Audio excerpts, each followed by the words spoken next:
नमस्कार, आप देख रहे हैं न्यूज नेशन में हूं पिनास त्यागी और खबर कट टू कट के पहले वीडियो स्पेशल में आपको दिखाते हैं एक महीने के अंदर हुए वो दो बारूदी एक्शन जो किसी बड़ी तनातनी की तरफ इशारा कर रहे हैं। हाल ही में बेलारूस समेत दूसरे देशों के साथ रूस ने एक बड़े युद्धाभ्यास को अंजाम दिया था। इसी के जवाब में अब यूक्रेन ने भी हथियार तान दिए हैं। नाटो देशों के साथ मिलकर यूक्रेन ने भी एक बड़े युद्धाभ्यास को अंजाम दे दिया है। क्या ये एक्शन सिर्फ एक्सरसाइज है या फिर ताकत तोलने का तरीका?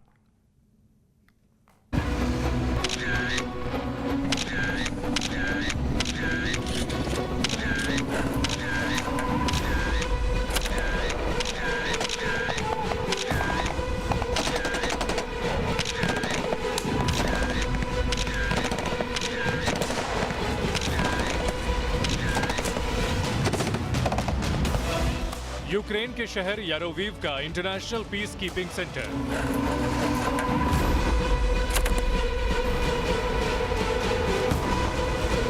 यही है वो मैदान जहां नाटो और यूक्रेनी फौज ने मोर्चे जमा लिए हैं।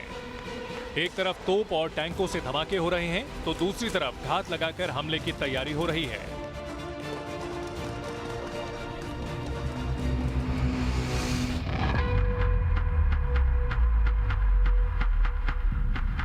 यूक्रेन और नाटो फौज के इस युद्धाभ्यास को नाम दिया गया है रैपिड ट्राइडेंट 2021।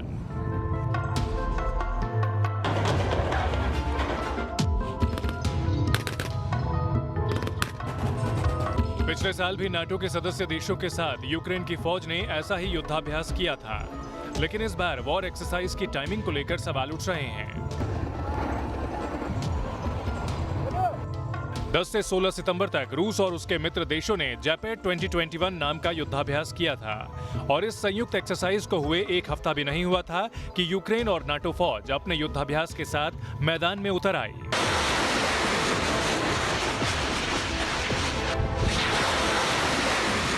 माना जा रहा था कि रूस के इस बड़े युद्धाभ्यास की वजह से पश्चिमी देश फिक्रमंद थे। खतरा ये माना जा रहा था कि एक बार फिर यूक्रेन में मौजूद अलगाववादियों के समर्थन में रूसी फौज उतर सकती है। दरअसल साल 2014 से रूस और यूक्रेन के बीच पहले क्रीमिया और फिर कुछ सीमावर्ती इलाकों को लेकर तनाव है।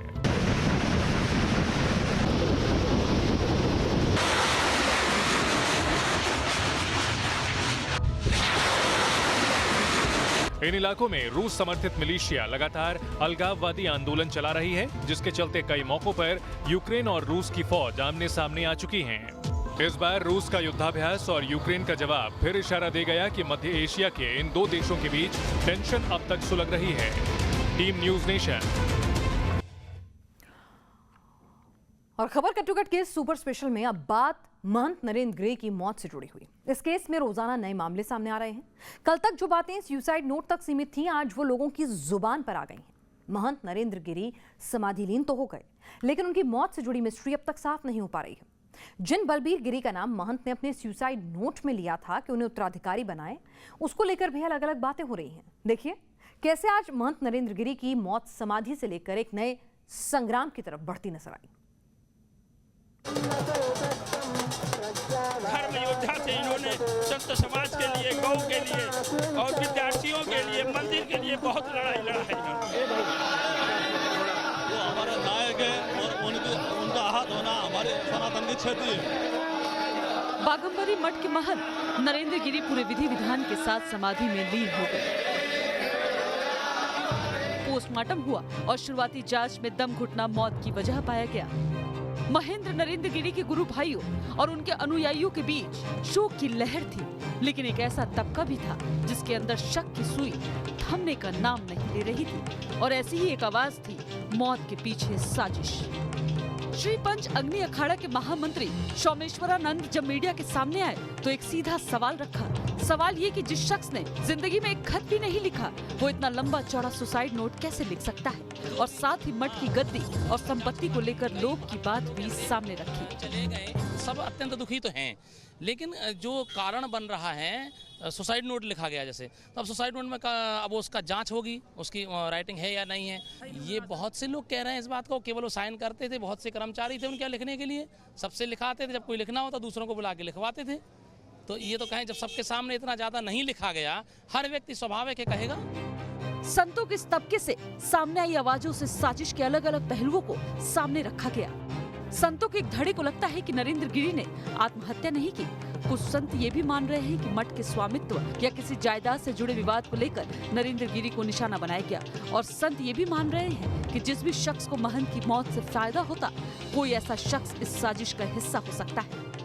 एक तरफ शक है तो दूसरी तरफ है बाघंबरी मठ के उत्तराधिकारी को लेकर खींचातानी। और इसका आगाज भी महंत नरेंद्र गिरी के कथित सुसाइड नोट से होता है।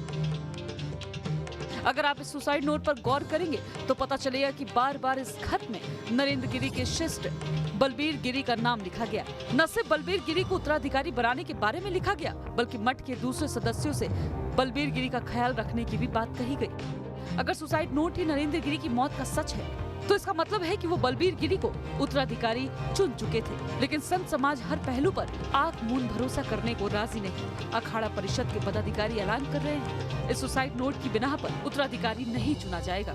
समस्त अखाड़े और सन्यासी और अखाड़ा परिषद के पदाधिकारी मिल के उस पर चिंतन करते हैं और उसके अंदर खूबी अच्छाई बुराई नीचे देखते हैं। निरंजनी अखाड़े की अंतर्राष्ट्रीय बैठक होगी।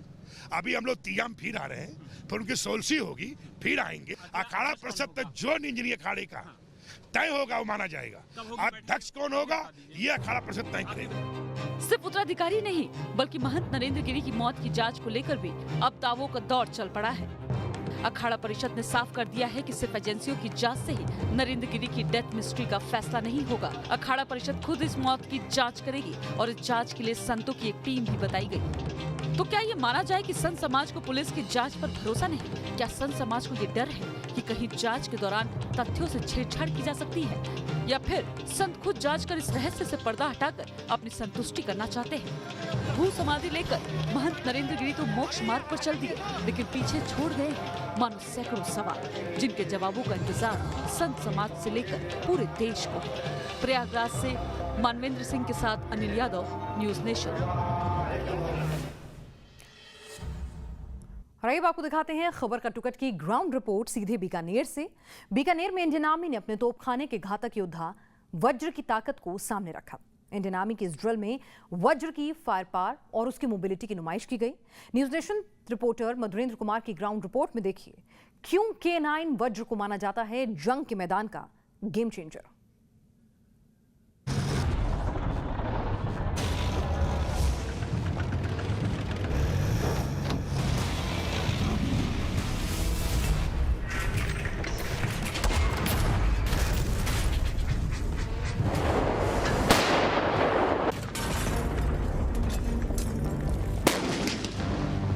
बीकानेर के रेगिस्तान में उस वक्त धूल के गुबार उठने लगे जब इंडियन आर्मी के तोपखाने से निकली K9 वज्र होवित्जर ने अपनी ताकत का एहसास कराना शुरू कर दिया। वज्र की पूरी रेजिमेंट इस युद्धाभ्यास में शामिल थी और इस तोप की फायरिंग की आवाज सरहद पार पाकिस्तान तक जरूर सुनाई दी होगी।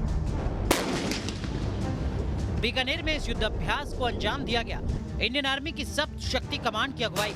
यहाँ आर्मी के आर्टिलरी विंग की अलग अलग तोप मौजूद थी, लेकिन देश से लेकर देश के दुश्मनों तक की निगाह वज्र पर टिकी थी, क्योंकि इस टेस्ट के जरिए मुश्किल परिस्थितियों में वज्र की फायरिंग कैपेबिलिटी को तोला गया था। दुश्मन पर वज्रपात करने की क्षमता रखने वाला K9 वज्र हमारे ठीक पीछे आप देख रहे हैं। पूरी एक बैटरी तैनात है, यानी 6 गन यहाँ पर तैनात हैं। दुनिया के सबसे ताकतवर ये गन माने जाते हैं, जो कि दुश्मन को न सिर्फ निस्तेनाबूद करने की क्षमता रखते हैं, बल्कि उससे विचलित कर, धूल दूषित कर और वहीं पर जमींदोज करने की ताकत इनमें है। 3 तरह से फायर करने की ताकत इनमें है। हम आपको बताएं, बर्स्ट मोड, इंटेंस मोड और साथ साथ सस्टेन्ड मोड।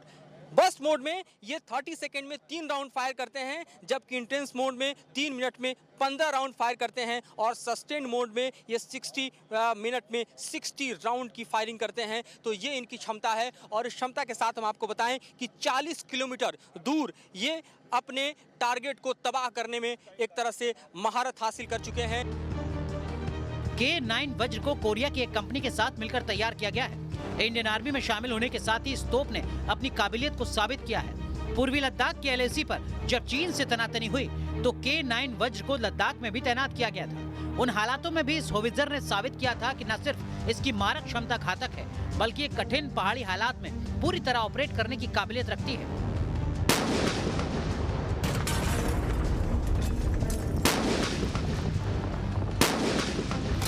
वज्र की फायरिंग पावर के साथ ही साथ इसका डिफेंस मैकेनिज्म यानी हमलों से सुरक्षा करने की क्षमता भी गजब की है। K9 वज्र 14.5 मिलीमीटर के राउंड्स के हमले से बच सकता है। इसका आर्मर इतना मजबूत है कि रॉकेट हमलों के फ्रेगमेंट से भी अपनी सुरक्षा कर सकता है।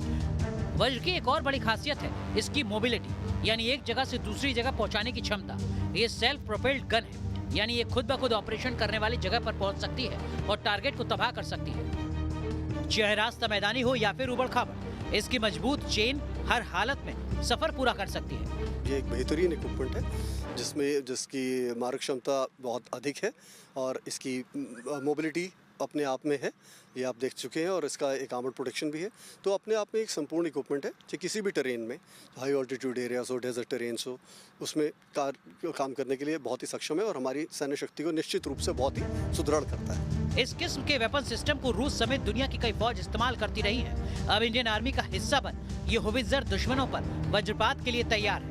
महाजन फील्ड रेंज से मधुरेंद्र कुमार के साथ team news nation.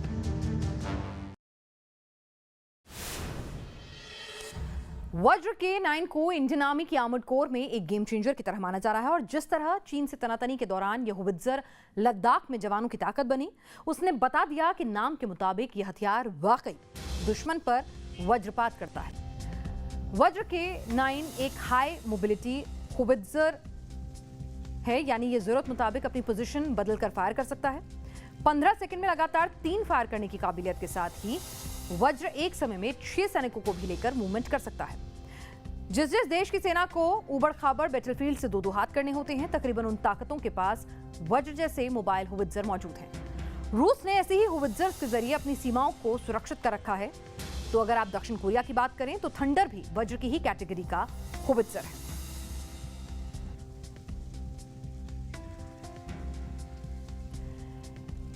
Have machine gun इस पर माउंटेड है, जरूरत पड़ने पर गोलीबारी के लिए भी। और अगर इसकी स्पीड की बात करें तो 67 किलोमीटर प्रति घंटे की रफ्तार से ये चल सकता है, वो भी उबड़ खाबड़ एरियाज में भी। रेंज 360 किलोमीटर है। आगे बढ़ते हैं।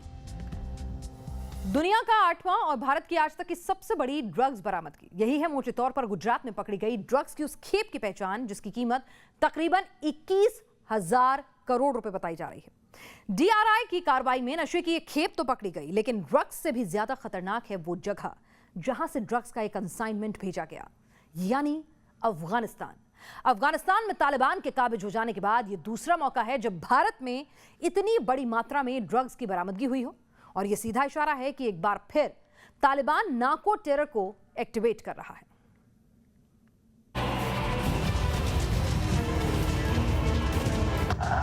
पहले काबुल पर कब्जा,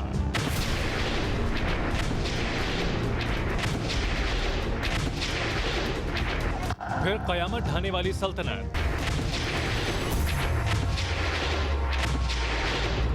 और अब नशे का काला धंधा।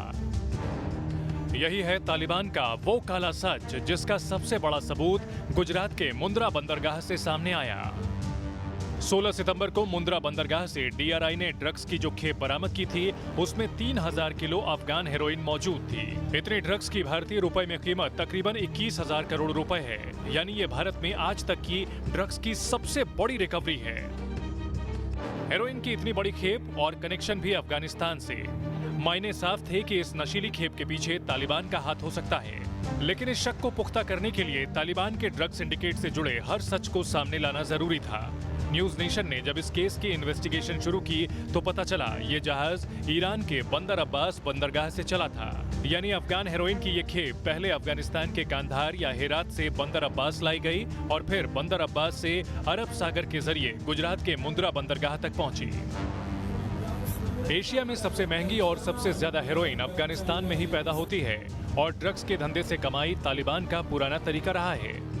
इसी वजह से माना जा रहा है कि तालिबान के नार्को टेरर मॉड्यूल ने इस साजिश को अंजाम दिया होगा।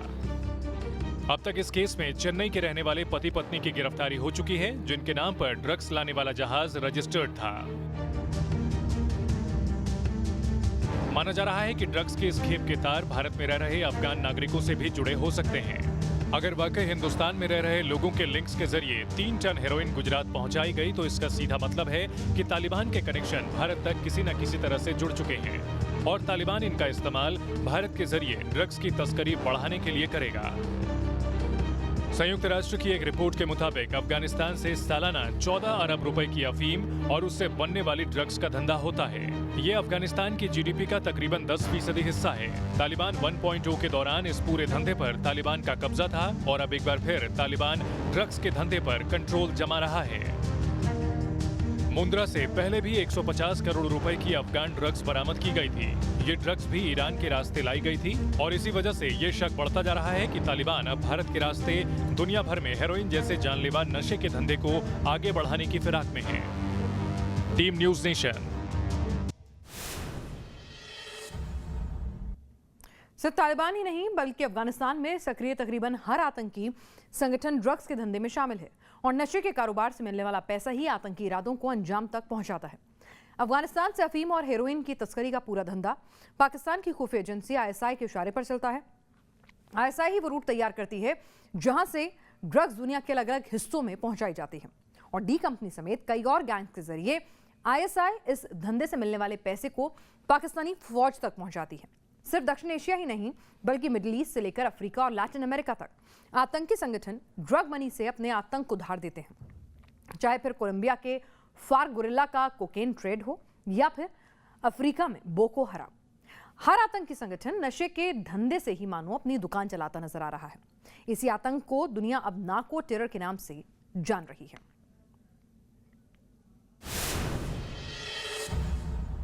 यूपी विधानसभा के चुनाव आते ही राजनीतिक सरगर्मी तेज हो रही है। नेता दावे कर रहे हैं, अलग अलग दल वादे कर रहे हैं, लेकिन इन सब के बीच एक अलग स्ट्रैटेजी नजर आ रही है।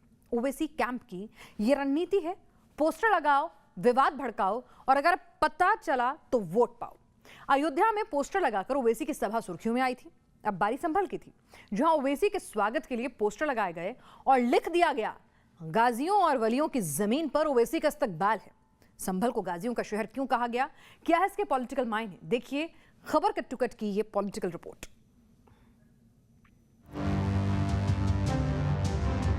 जहां गाजी है वहां वली है और हर पोस्टर पर ओवैसी की फोटो छपी है। संभल में ओवैसी की एंट्री से पहले ही इन पोस्टर्स से सियासी पारा ऊपर उठ चुका है। पहले जरा देख लीजिए इन पोस्टर पर लिखा क्या है। संभल से एमआईएम नेता मुशीर खान तरीन का ये पोस्टर देखिए, जहां बड़े बड़े शब्दों में लिखा गया है कि जनाब ओवैसी का गाजियों और वलियों के शहर संभल की सरजमी पर खैर मकदम है। यानी ओवैसी के इस्तकबाल के लिए गाजी और वली को सहारा बनाया गया। अब सवाल ये कि आखिर गाजी और वली इन शब्दों को संभल की पहचान क्यों बनाया गया, क्योंकि संभल का इतिहास कहता है हमेशा से संभल का किसी गाजी से रिश्ता नहीं था। 5वीं शताब्दी में संभल को सत्यव्रत के नाम से जाना जाता था और यहाँ पांचाल राजवंश का राज चलता था। पांचालों के बाद आज का संभल राजा अशोक के साम्राज्य का हिस्सा बना। 12वीं शताब्दी में राजा पृथ्वीराज चौहान ने गाजी सैयद सलार मसूद की फौज को इसी संभल में हराया था, जिसके बाद संभल पहले कुतुबुद्दीन ऐबक और फिर मुगलिया सल्तनत का हिस्सा बन गई। यानी संभल का इतिहास सम्राट अशोक से लेकर बादशाह अकबर तक है। लेकिन बात सिर्फ गाजियों और वलियों के शहर की हो रही है। बीजेपी की माने तो ओवैसी अब मजहब के नाम पर वोट मांगना शुरू कर चुके हैं। मैं आदरणीय मुख्यमंत्री जी से भी यह प्रार्थना करूंगा कि असदुद्दीन ओवैसी की इस हरकत का दंड देने के लिए उसके खिलाफ कड़ी कानूनी कार्रवाई की जाए, जिसके कि भविष्य में कोई भी राजनीतिक या राजनीतिक दल राजनीतिक लाभ लेने के लिए उत्तर प्रदेश में विभाजन का काम न कर सके। एक जमाने में यूपी का सबसे बड़ा जिला कहलाए जाने वाला संभल आज भी बतौर लोकसभा सीट 5 विधानसभाओं को समेटे हुए। जाहिर है संभल के लिए संग्राम कड़ा होगा, लेकिन उससे भी बड़ा सवाल ये, क्या गाजियों और वलियों की याद दिलाकर असदुद्दीन ओवैसी संभल के बॉस बन पाएंगे। Team news nation. क्या हिंदुस्तान में विदेशी ताकतें या जासूस सक्रिय हो गए? क्या भारत की सरजमी से अमेरिकी प्रतिनिधियों को निशाना बनाने की साजिश रची जा रही है? इन कयासों के उठने की वजह है CIA डायरेक्टर की भारत यात्रा के दौरान एक अधिकारी का अजीबोगरीब तरीके से बीमार हो जाना। खबरों के मुताबिक इस अधिकारी को भारत यात्रा पर अचानक तेज आवाजें सुनाई देने लगी और उसकी तबीयत खराब हो गई, जिससे शक उठा क्या यह अधिकारी भी उस कुख्यात हवाना सिंड्रोम का शिकार हुआ, जिसको लेकर लगातार खबरें सामने आ रही हैं। कानों में तेज तेज आवाजें, सिर के अंदर भूकंप जैसे झटके, कदमों का लड़खड़ाना, अचानक बातें भूल जाना, दिमाग काबू से बाहर हो जाना। अगर इंसान के अंदर ऐसे लक्षण आए, अगर इंसान सुनने बोलने की क्षमता पर काबू ना रख पाए, तो समझ लीजिए वो शख्स हो गया है हवाना सिंड्रोम का शिकार। हवाना सिंड्रोम क्या है, ऐसा क्यों है सिर्फ अमेरिका के कुछ खास लोगों को ये अपना शिकार बनाता है, कैसे इस सिंड्रोम ने सुपर पावर अमेरिका के होश और नींद उड़ाई, सब आपको बताएंगे। लेकिन पहले जान लीजिए क्या है हवाना सिंड्रोम और भारत का लेटेस्ट कनेक्शन। ये तस्वीरें आपको याद होंगी।